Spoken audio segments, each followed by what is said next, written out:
Welcome back to the Creatively Curious podcast. I'm your host, Ashley Walter. Today, I wanted to back up a little bit because I've released some episodes to this podcast, but I never really talked about what occupational therapy or life coaching is. And I do both of those roles. So I just wanted to talk about occupational therapy and life coaching, what they are, what they aren't, so that you have a little bit of background about where I'm coming from, what we'll be covering in the podcast. So let's get to it. So, occupational therapy. So, I've been an occupational therapist for about 14 years now. I went back to school in my 30s to become an OT. And here in Canada, it's a Master's of Science program. So you're a Master of Science in Occupational Therapy. And occupational therapists work in a variety of settings. So you can work in hospitals, you can work in the community, in home care, you can work in organizations and companies and government, and you can work with senior citizens, adults, and children. So we really work with everyone. So we basically we define occupation. So people sometimes will think occupation is like helping people get back to work, which can be a piece of what we do. And we have, at least here in Alberta, workers' compensation board. So they have lots of occupational therapists that work for them. So that could be a piece of what the client or patient is wanting to focus on. But we define occupation as anything that a person does in their day that is meaningful to them, that's important to them. So that could cover, we have 3 categories that we cover: self-care, productivity, and leisure. So self-care is things like anything that you do to get yourself dressed, do your hair, cooking, eating, toileting, bathing, moving around the house, things like that. Productivity being going to work, going to school, participating in the community, maybe in your church. And for children, often their productivity piece is play. And I would argue for adults, it should be play as well. So I'll edit the productivity definition to include play for adults as well. However, I guess that comes into leisure activities. So leisure, anything that is enjoyable to you: gardening, sports, art, social activities, cards, things like that. And so that's kind of the 3 areas we look at. We'll look at environment as well. So, and then ideally helping the person be as independent as possible. So if that's adding something to the environment, like a piece of equipment, or even having help with home care or help with family, things like that, to help them really achieve whatever goal it is that they're wanting to focus on. And let's see, I'm just looking at some notes. It's a regulated medical profession. So we have to be registered and licensed in our province here in Canada. I'm assuming the same is true for the United States. And every year we go through like a licensing process where we always have a goal for the year, and we have to demonstrate any like professional development that we've done and how we've achieved that goal for the year. And we're trained to look at not only the medical and physical limitations of a disability or an injury, but also the psychosocial factors that affect the functioning of the whole person. So their health, their wellness, we really look at the whole person, everything that's going on with that person, to try to help them achieve their goal. Do, do, do. I think I've mentioned all of that. And oftentimes we'll work with occupational therapy assistants or um, just therapy assistants, they can be called. They help us a lot in what we do. And we're working lots of times with physiotherapists, with social workers, with psychologists, with the physicians. There's usually a whole rehab team, speech language pathologist. There's a whole rehab team that works together. Now, my experience has been mainly outpatients in an acute hospital. I did hand therapy, like supporting plastic surgeons and supporting orthopedic surgeons for quite a few years. I've also worked in the community, so in home care, going into people's homes and helping them there. I've worked at our rehab hospital here where I live, working with people with orthopedic injuries, strokes, brain injuries. I haven't worked a lot, so that's with adults, working with older adults as well. I haven't worked a lot with kids.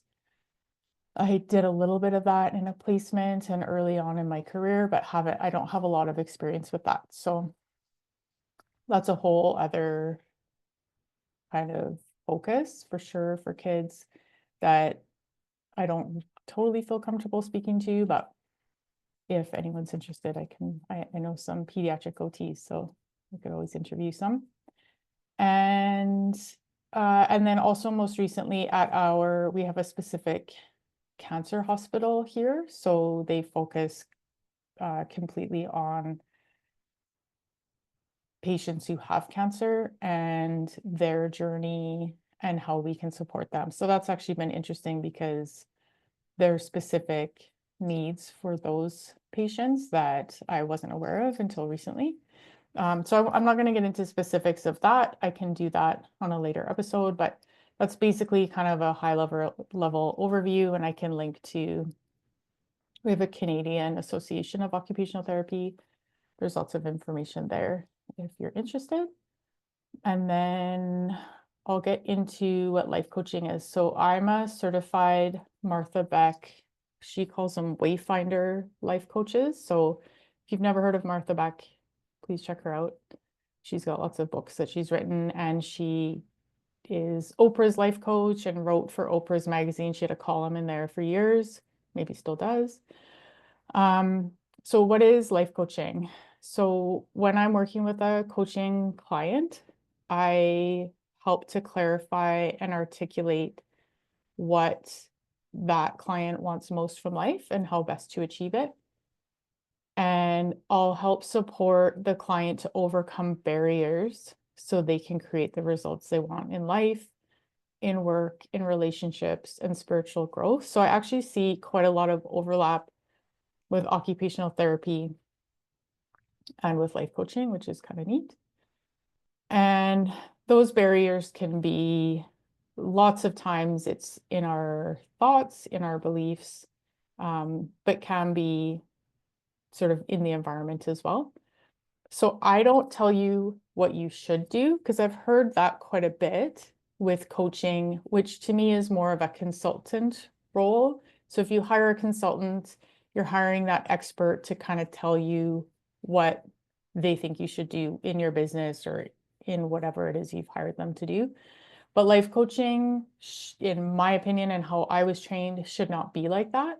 It should be that I ask powerful questions to help you find your unique truth. So every path is going to look different. The questions I ask might be similar from person to person, but those questions will help you find what's most important to you, what your true desires are, where your limiting beliefs are. And it's particularly helpful if you feel out of balance or stuck in an area of your life. So, for example, you might be working too much and playing too little. You might want to pursue a new career or change jobs. You might simply want more to just feel more fulfilled or to feel a little bit more calm and peace in your life. And coaching is about creating results, not dealing with crises. So I think that might be where psychotherapy comes in, or like sort of these traumatic events or big things that happen.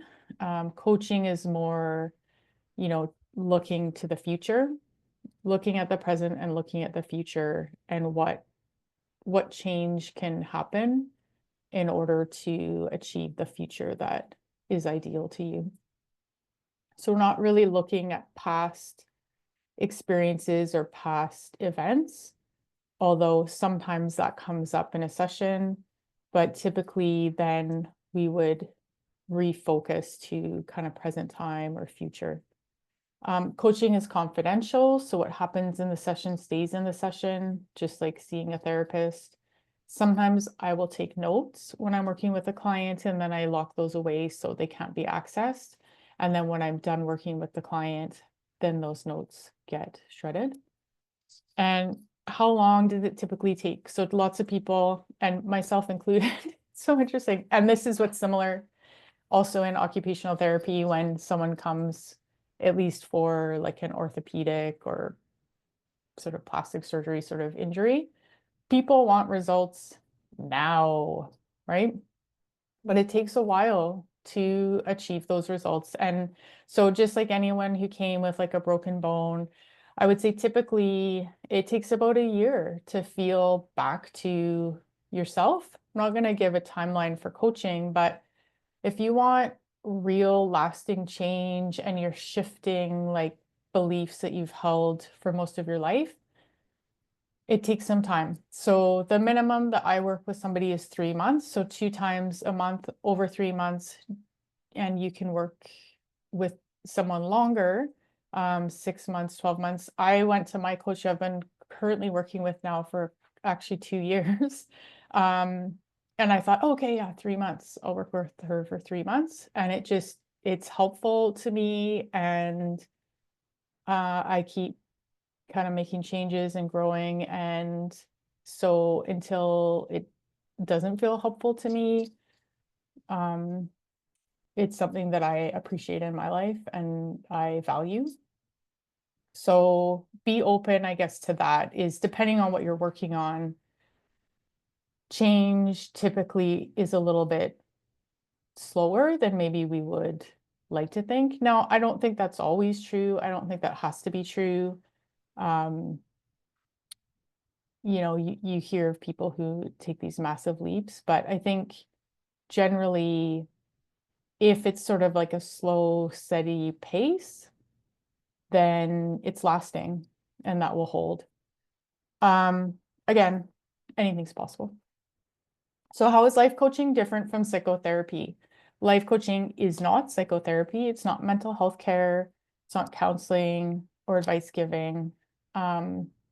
So, obviously don't come for that reason. Seek out that support if you need that support. It's not for like trauma or substance abuse treatment or anything like that. So you need a healthcare professional for that. So like I mentioned before, life coaching conversations are oriented around the future that the client is wanting to create. And then we partner to create that future that you've imagined for yourself. And if you're having trouble, because I know that can be true too, having trouble imagining that future, if you don't have an idea of what that future, because I've been there too, when you're feeling really stuck, you just can't even think of a future. And I've seen that lots actually with patients, occupational therapy patients, where it's just hard to even imagine that future. That's also where life coaching can come into play. So again, coaching isn't for a mental health issue or any sort of medical disease. You need to seek that out if that's what you feel that you need. So coaching is a partnership. And if some things come out in the coaching environment, which hasn't really happened to me so far, then I would suggest it, if I think that that's something that could support you, then I would say that, that, hey, have you thought about this? Or, and sometimes actually people they're already seeing a psychologist or some sort of counselor therapist, and life coaching can work in tandem with that support. So that's also something that sometimes people come already with that. Um, and I think that's about it. So life coaching for me has been really valuable. I've worked with a coach, I guess, 3 times now in my life. I worked with one coach who was like a play coach for adults, which is why I think more adults need to focus on play. And that helped me actually change my career from I have a business degree as well. So I was doing marketing and communications work, didn't feel as fulfilled as I could, went back to school to become an occupational therapist. And again, he didn't say, oh, you need to be an occupational therapist, but we went through all these exercises, asked me questions, did some kind of interesting things working with him. And that was one of the ideas that came out of my work with him. And then I did more information gathering about that program. I met with some OTs, and so then the rest is kind of history. I went down that path. And then I also was when my husband and I wanted to have kids, we had fertility challenges, and I hired a coach then as well, fertility coach, who was very lovely, and just helped retrain, I guess, my brain into, I had had some losses, and that was really affecting just how I felt moving forward on that journey and in that path. And she did a lot of meditations and guided visualizations, and I started actually meditating and doing a lot of that visualization work due to that fertility journey. And so in this podcast, I've already included some, but that will be a focus of mine as well, because I feel like for me, meditation has really changed my life for sure. I err on the side of anxiety, I would say, and like meditation with other tools for sure, but has helped me feel more grounded and calm in my life. And now I pretty much always meditate 2 times a day. And like, I don't know if I could ever not do it. I love it so much. I just find it so helpful. And she did a lot of visualization for the future and imagining your future. And so that's a big part of, I think, also why I went into the life coaching program, because I know how valuable looking at life that way is. And coaching has really helped me, supported me, and I I love it so much. So that's why I decided to become a life coach. I also really like Martha Beck. I like her approach. There's another life coaching school. I will not mention the name, um, but they're quite different. So the Martha Beck life coaching program is actually ICF certified. So that's that International Coaching Federation, I believe. Um, and so because it's ICF certified, then life coaches can get that ICF designation. And which that program, I mean, it is what it is. It seems very businessy, which is fine. I have nothing against that. But Martha Beck has other kind of tools like dream analysis, and there's a bit of like kind of like occupational therapy where we say it's science and art kind of mixed together. It's an art and crafting mixed with science. So same thing with her style of life coaching, is like science and magic mixed together.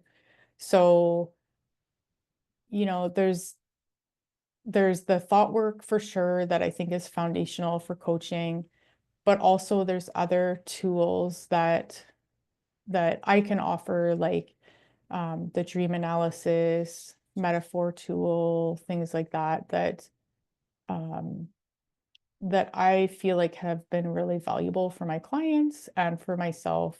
It's like a more creative way, I guess, of like getting out of your own head.